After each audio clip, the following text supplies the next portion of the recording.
আমরা এসব video footage দেখে তাদের দুষ্কৃতিকারীদের শনাক্তের চেষ্টা করি এবং আমাদের অভিযান এর বিরুদ্ধে চলমান রয়েছে।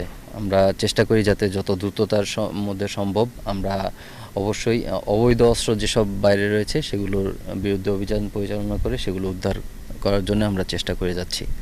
এখানে আমরা দেখেছি যে বাটের মধ্যে বাট নাম্বার লেখা আছে এবং HWC। বিজলি কেবলসের স্কিন কোটেড ইনসুলেশন আগুন প্রতিরোধী। বিজলি কেবলস, নিরাপদ আজীবন। হাইওয়ে কুমিল্লা, HWC তে highway Comilla stands for highway Comilla এটি লেখা রয়েছে।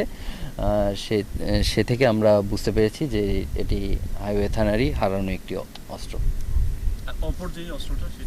অপর অস্ত্রটি মনে হচ্ছে যে যেহেতু থানা লুট হয়েছে, অনেক থানাতে অনেক অস্ত্র থাকে যেগুলো সন্ত্রাসীদের আলামত হিসেবে রাখা হয়, সেই অস্ত্রের যে কোনো একটি অস্ত্র হতে পারে বলে আমার ধারণা।